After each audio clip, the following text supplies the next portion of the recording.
बहुत स्वागत है आपका द 1 मिनट शो में। आपके साथ मैं हूं संयम जैन।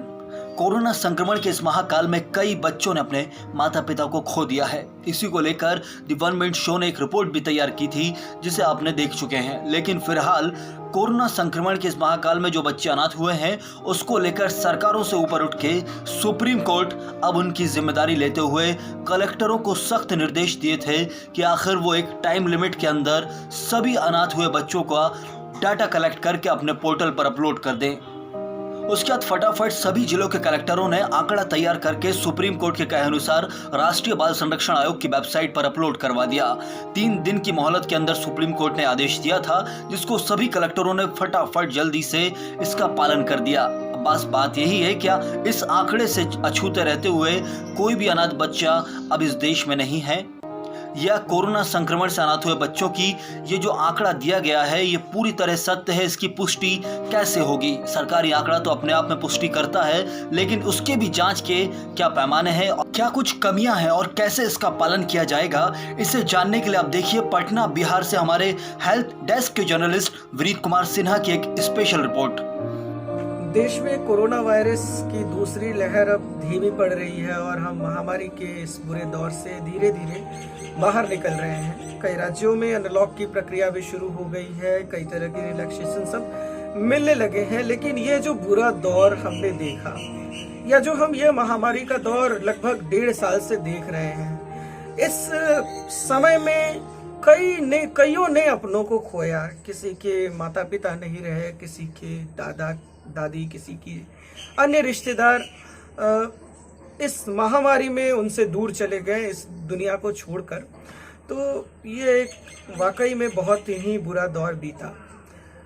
ये दौर कई सवाल और कई चुनौतियां लेकर के आया है। एक सबसे बड़ी चुनौती जो उभर कर के सामने आई है इस दौर में वो है कि जो बच्चे इस दौरान अनाथ हुए हैं उन बच्चों का क्या होगा। तो 28 मई को सुप्रीम कोर्ट ने एक सुनवाई के दौरान राज्यों को आदेश दिया कि वो अपने यहाँ जो बच्चे अनाथ हुए हैं उनका आंकड़ा राष्ट्रीय बाल अधिकार संरक्षण आयोग से साझा करे और उन आंकड़ों को बाल स्वराज पोर्टल पर अपलोड किया जाए।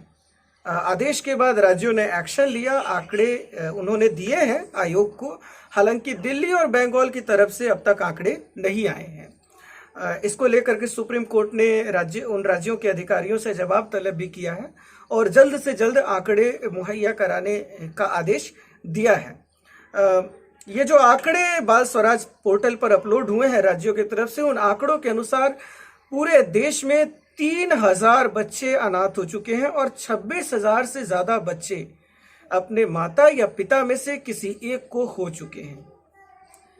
इस तकलीफ को समझना आपके और हमारे बस की बात नहीं है।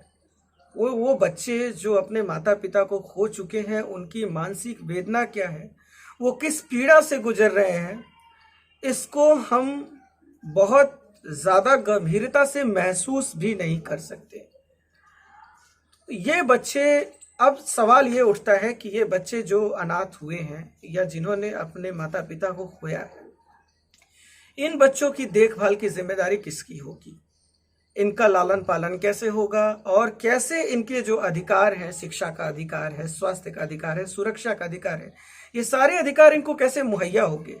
तो इनके रिश्तेदारों की तो जवाबदेही है ही, लेकिन राज्यों की जवाबदेही को हम इनकार नहीं कर सकते हैं और राज्य और केंद्र सरकार दोनों इन बच्चों की सहायता के लिए आगे आए हैं।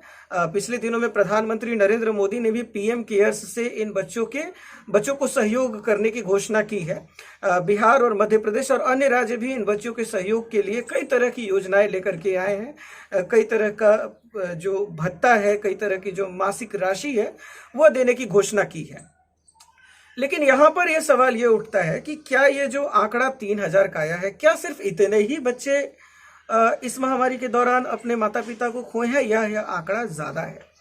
तो इसको मॉनिटर करने की जिम्मेदारी और सही आंकड़े को सामने लाने की जिम्मेदारी राज्य सरकारों की है।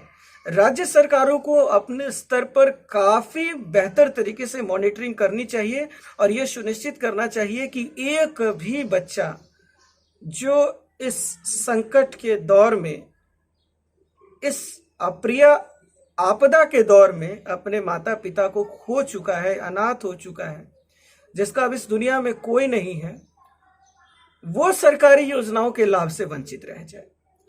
तो डेटा कलेक्शन और मजबूती से करने की आवश्यकता है। साथ ही इन बच्चों के सुरक्षा की जो जिम्मेदारी है, जो सुरक्षा की चुनौती है,